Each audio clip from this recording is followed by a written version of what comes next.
My father's fist met my cheek before the jazz band even hit their second chord. I didn't scream, not when he yanked my hair and dragged me through a ballroom filled with applause. My sister raised her glass and whispered, "To consequences," and no one, not one person, moved to stop them. But what they didn't know was that I had already pressed send, and by the next sunrise, everything they'd built, the careers, the lies, the legacy, would begin to burn. I walked out bloody, but I wasn't the one who should be afraid. Watch till the end. You'll see why silence was the deadliest thing I ever weaponized. The invitation had been embossed real gold foil, thick cardstock, the kind that smelled expensive when you opened it, in celebration of Emily Whitmore's well-deserved promotion to regional VP. There was no mention of family, no line that said her sister Arabella will be there too. But I showed up anyway. I wore a black shift dress I'd worn to 3 different functions already.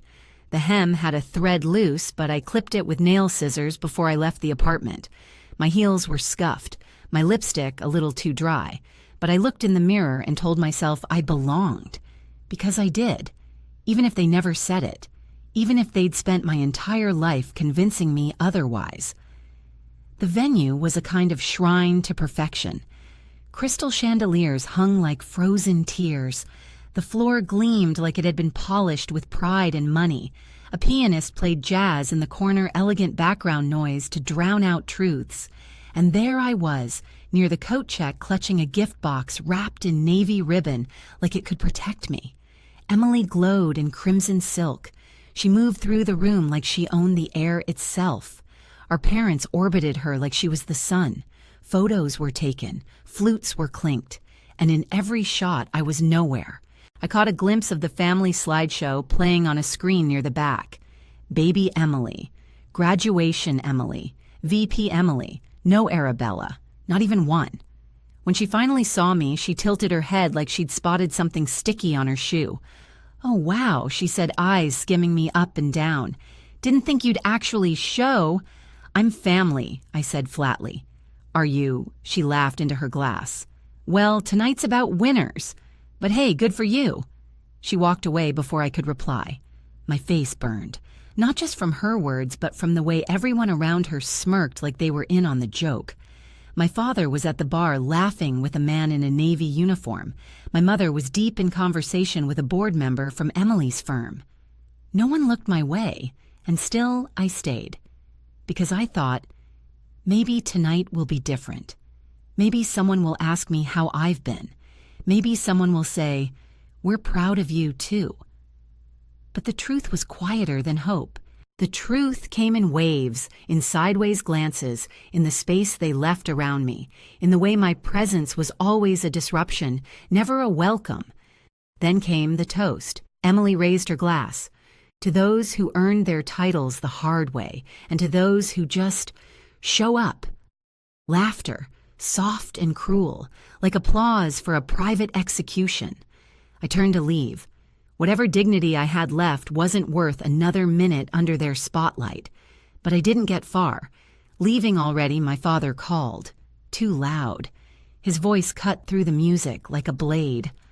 I froze. He stepped toward me. Drink in, hand the smirk spreading on his weathered face. "Did someone finally offer you a job that suits your talents?" he asked. A few guests chuckled, polite, controlled. "What's that supposed to mean?" I said, voice trembling. He gestured to the servers. "They're hiring. You know, help." More laughter, louder now, sharper. "I came to show respect," I said. "But clearly that's not something this family understands." Emily stepped in then like a queen descending her throne. "Oh, don't play the victim, Arabella," she sneered. "You weren't even invited. You just showed up like always, clinging to relevance." My blood boiled. I looked at her, then at him. "You're all the same. Pretending you earned everything when you've been feeding off my silence for years." The room hushed. Even the piano stopped. "What did you just say?" my father growled. But I didn't get to finish. He moved so fast, his fist, my face. It felt like glass shattering inside my skull. I didn't fall, I flew, stumbled, crashed. Somewhere something hit the floor. A tray, maybe. A glass. Or maybe just me. Then came the pull. Fingers twisted in my hair. A sharp, burning yank. I screamed. He dragged me across the marble like I was nothing, and all I saw were faces. Familiar. Still. Watching. No one moved. As we passed the dessert table, I locked eyes with my sister. She raised her glass again. To consequences, she whispered.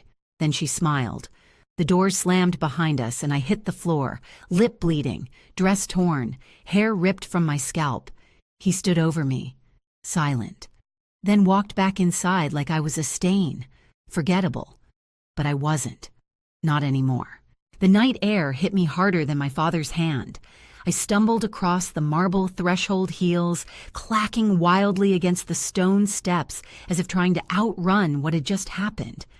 The gift box I'd carried was gone, forgotten in the chaos, or crushed beneath someone's designer shoe. I didn't care. My lip was bleeding. My scalp felt like it had been peeled back. My knees were scraped and stinging, but I kept walking. The parking lot looked like a void, just rows of black glass cars glinting under street lamps that didn't feel like they were meant for me. The laughter from inside still echoed behind the double doors, muted now but still pulsing, like a song I couldn't shut off. Emily's voice riding the rhythm, "You had it coming." I made it to my car barely. My hands trembled so violently I missed the door handle twice. When I finally slid into the seat, the silence collapsed around me. Total. Crushing. Then I saw myself in the rearview mirror. The woman staring back wasn't someone I recognized. Blood along her mouth. Mascara smudged down to her jaw, hair yanked out in clumps, a black dress slashed at the shoulder seam like it had been clawed at, and my eyes red, not from crying, but from something worse. From the burn of finally seeing everything clearly. This wasn't the first slap. Not by a long shot. No, they'd been hitting me for years, just not with fists.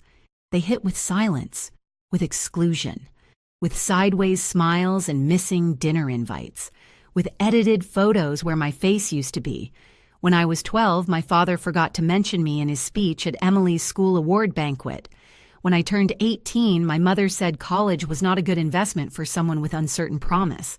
When I got my first internship, Emily sent a group text to the family that said Arabella found a hobby. They laughed. I laughed too, because what else could I do? But tonight they stopped pretending. Tonight they gave up the charade and reminded me exactly who I was to them. Disposable. And now I was done. I wiped my mouth with the sleeve of my dress. The fabric came back stained red. I wasn't going to cry. I wasn't going to call a friend to comfort me. And I sure as hell wasn't going to call the cops, because how do you report emotional erasure and generational cruelty? How do you explain that the slap wasn't the wound, just the confirmation of it? No. I was going to burn this down. Quietly. Strategically. They'd built a whole legacy on top of my silence, and now I was going to pull out every nail from underneath it. That's when I remembered her. Valerie Rains. 3 years ago, I helped her get back on her feet after she exposed corruption at her old firm. She was blackballed, mocked, nearly homeless. Everyone called her unstable. I didn't. I vouched for her. Back then, she told me with this look in her eye like a storm wrapped in velvet, "If you ever need to ruin someone, Arabella, anyone call me first." I laughed. She didn't. I opened my phone, found her name in my contacts, and tapped it. 1 ring. 2. She answered on the 3rd. Her voice was sharp-focused. "Ara, I need your help," I whispered. My voice shook, but it didn't crack. A pause. "Are you safe?" "No." "Who hurt you?" "My father, my sister, all of them." Another pause, but this one was different. "What do you want to do?" I looked down at my torn dress, at the red blooming across my skin like petals of violence. My scalp still burned. I want them to lose everything they built on top of me. I expected concern. Instead, I got calculation. "Good," she said. "Send me everything." And Arabella, "Yeah. By morning, they'll wish they'd left you invisible." The line went dead. But I wasn't alone anymore. I began gathering it all. every piece, every digital scar. I opened my photo album and scrolled through the saved screenshots, my father's texts threatening to cut me off, bank records showing trust transfers I never authorized, Emily's emails her cruelty lined in corporate speak, photos from birthdays I wasn't invited to, a family Christmas card where my image had been photoshopped out, but my shoes were still visible in the edge of the shot. I added a new photo, tonight's photo, the blood, the torn hair, the truth. Then I typed, "Here's what they call family," and hit send. Valerie replied with a Dropbox link and one sentence, "Upload everything. I'm mobilizing. Mobilizing. Not reacting. Not comforting. Mobilizing." Like a general preparing a war plan. By the time I got home, she'd already messaged again. "I want names, companies, who promoted your sister, what charities your parents are tied to, every board member at that party." I gave her everything. Emily's boss, the company name, their donors, the private country club, the nonprofits, the shell company I suspected my father funneled money through. Then I took a long, shaking breath and turned on the shower. The blood circled the drain in pink spirals. I watched it go, not with horror, but with clarity. They'd made me into a ghost. Now I was going to haunt them. When I crawled into bed an hour later, Valerie's final message blinked on my screen. "By sunrise, we'll have the narrative. You gave them a party. Now we give them a reckoning." I stared at those words until my eyes blurred. Then I whispered something into the dark. They shouldn't have made me the ghost. They should have made me the warning. I didn't sleep that night. Not out of fear, out of momentum. There was a current running through me, a live wire of focus that no longer trembled or asked for mercy. Something in me had shifted, something permanent. This wasn't about revenge anymore. It was about reclamation. They tried to cast me as the unstable one, the dramatic sister who couldn't stand her sister's success. So I gave them stability in the form of documentation. Every receipt, every timeline, every whisper turned into a record. At 2:13 a.m., Valerie sent me a file called Phase 1. Inside were labeled folders, financials, HR, board influence, press leverage, internal witnesses. She'd done more in 4 hours than most lawyers do in a week. That was the thing about Valerie. She'd been publicly crucified once before. She knew how to dissect an empire. Quietly, precisely, surgically.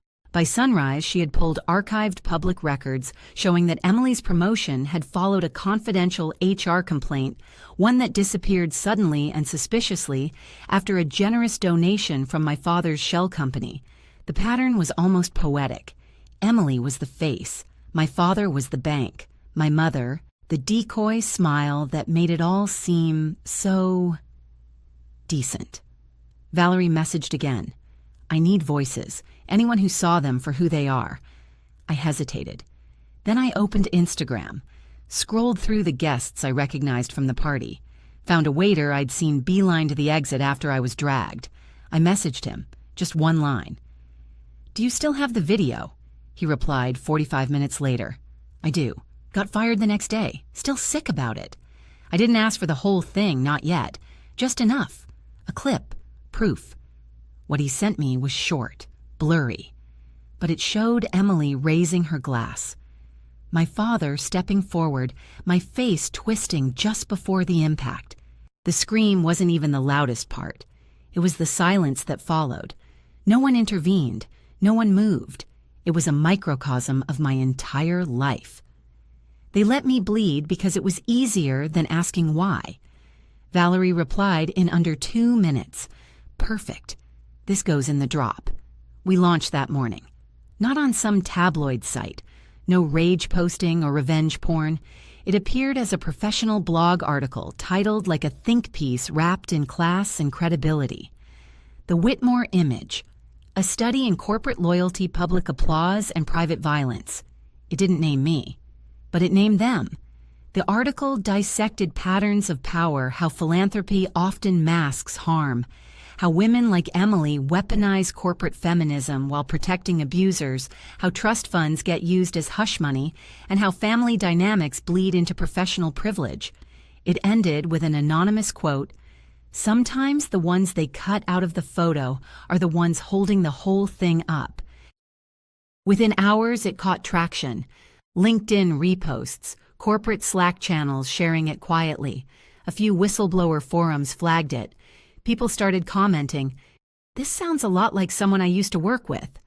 Then came the first domino, a message from a junior exec at Emily's firm. She DM'd me anonymously one sentence I saw what she did. It wasn't the first time. Valerie grinned when I forwarded it. Cracks in the glass. They'll shatter soon. Then she moved to phase 2, the financials. My father's name appeared on multiple filings as chair of a children's nonprofit, but public donations didn't match the tax forms. Grant money disappeared. Campaign contributions popped up around the same months Emily's HR complaints disappeared. Valerie mapped it all like a spider web. I didn't even have to touch it. I just had to keep saying yes. By noon, someone had tipped off the HR director at Emily's company. By 2:00 p.m., Emily's LinkedIn was set to private. By 3:00 p.m., the corporate PR email account had gone dark, and by evening, Valerie called. She didn't ask how I was doing. She didn't say congrats. She just said, "We're ahead of schedule." I stared out my window as the city turned gold under the setting sun. They'd wanted me invisible.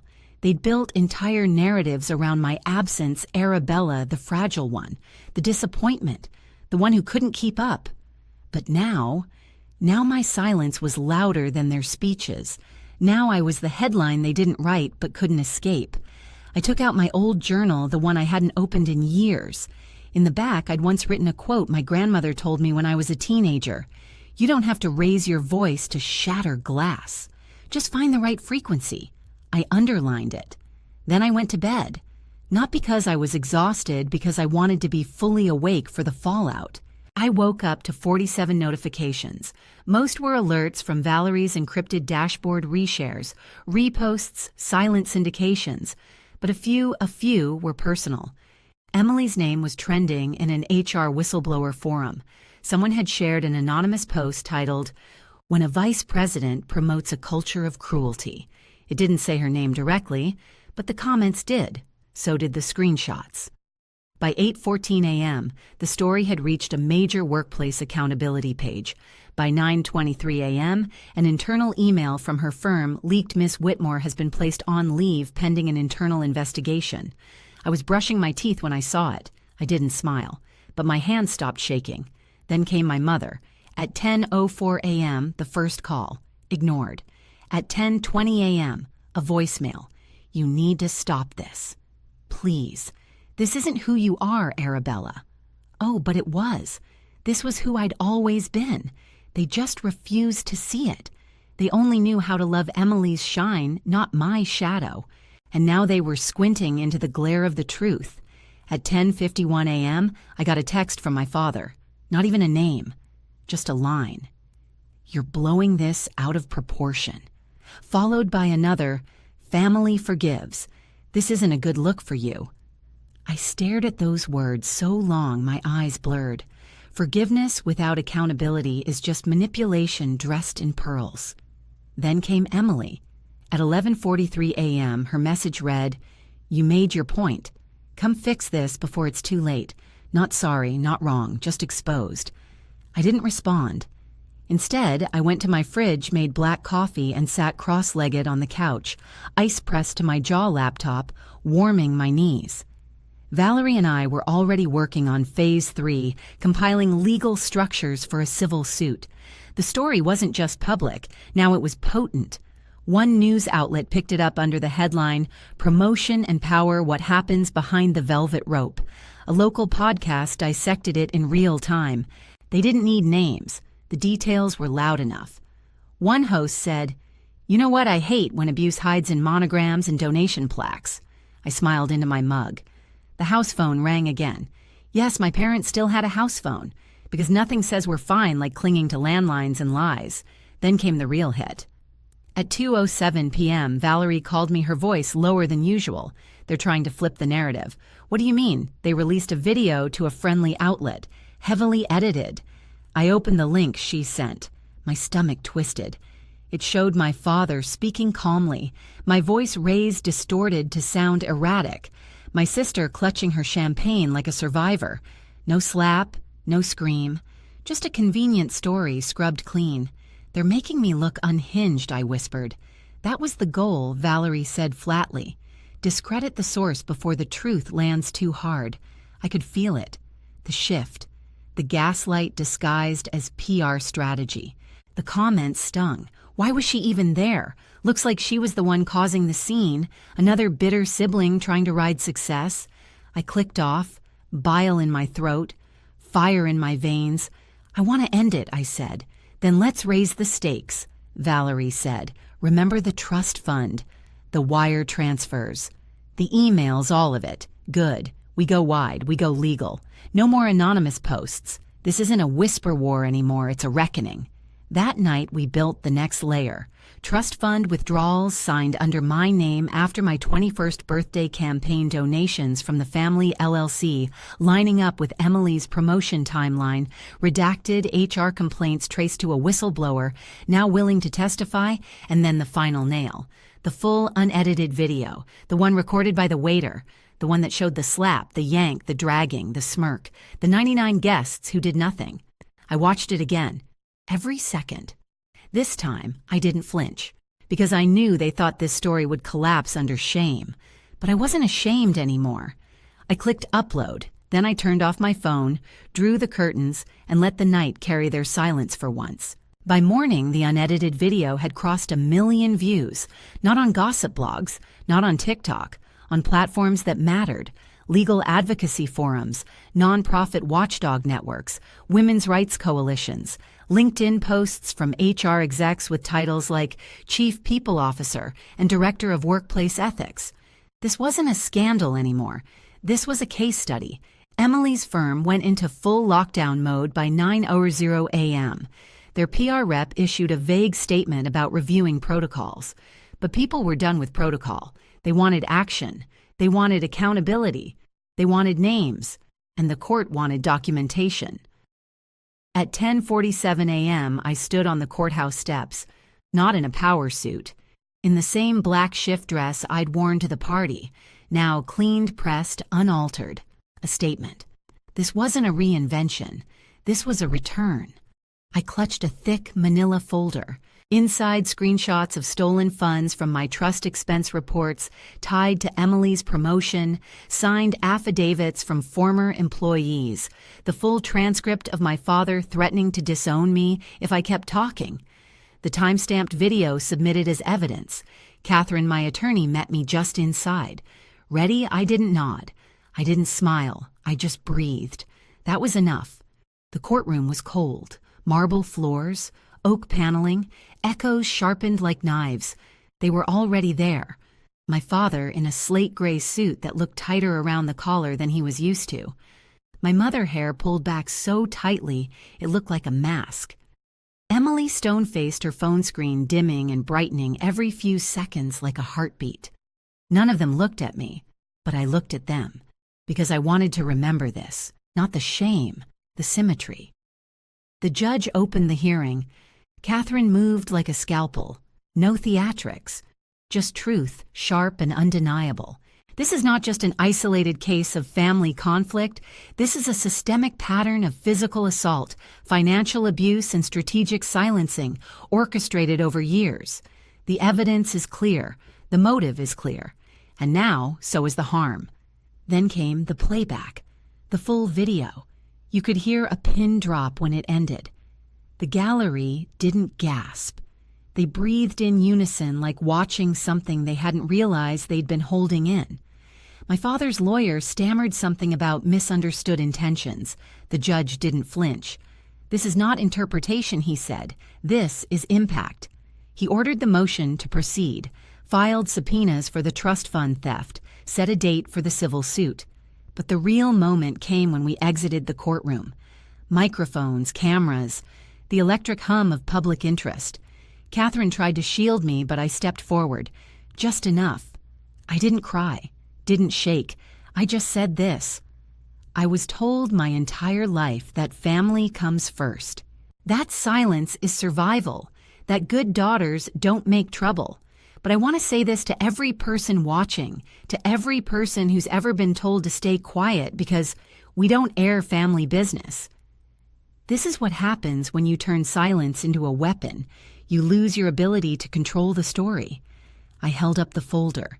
This isn't about revenge, it's about visibility, because no daughter should have to be bloodied to be believed.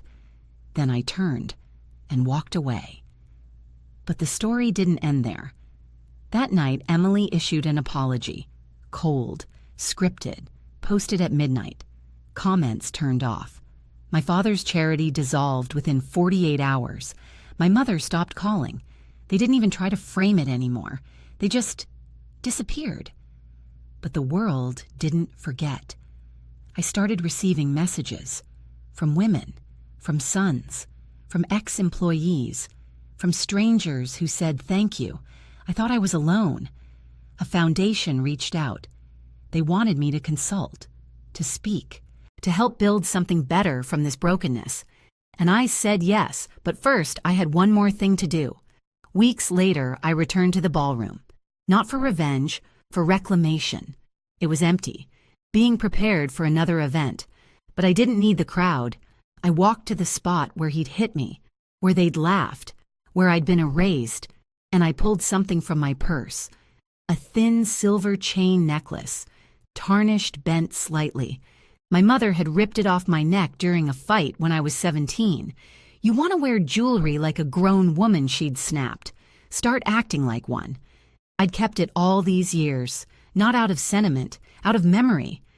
I fastened it around my neck, looked at my reflection in the wall of mirrors, and I didn't see a victim. I saw the one they couldn't break. I whispered, "This time I choose how the story ends." Then I turned and left. This wasn't just closure. This was reclamation. I didn't go viral because I screamed. I went viral because I stopped whispering, because I stopped waiting for someone to say I mattered, because I stopped being the footnote to their legacy, because I stood in the wreckage of everything they built on top of me and told the truth. People kept asking, how did you stay so calm, as if silence always means weakness, as if they didn't understand that some of us are trained from birth to tiptoe around people who love us with knives behind their backs, as if they didn't know that staying quiet is a form of survival until it isn't. The world saw one video, but I lived a whole lifetime of it, of being erased, of being rewritten, of being told that abuse was just tough love and that exclusion was my own fault. But not anymore. Now when I look in the mirror, I don't see someone trying to earn a seat at their table. I see someone who built her own and bolted the door shut. The civil suit proceeded, slowly, legally, not for vengeance but for justice. Emily. She tried to pivot, tried to spin her way back into sympathy, but the internet never forgets cruelty and heels. My father facing fraud charges, watching his empire shrink under subpoenas. My mother. She finally stopped calling, but the quiet wasn't sad. It was peaceful, the kind of peace that only comes when the volume of your own voice finally drowns out the ones that always tried to edit you. And I kept going, not because I wanted to punish, but because I owed it to the next girl who gets dragged across marble floors and called dramatic for standing up, to the next Arabella who thinks survival means silence. No. We write our names now. We write them in ink and blood and contracts and headlines, and we do not ask for permission. If you've ever been erased by the people who were supposed to protect you, if you've ever been told to let it go when what they really meant was, "Don't make us look bad." If you've ever had to fight for your own version of the truth, drop your story in the comments. Let someone else know they're not alone. And if you stayed silent for too long, let this be your sign. Speak now. And don't forget to like, subscribe, and share this with someone who needs to hear it. We rewrite the ending from here together.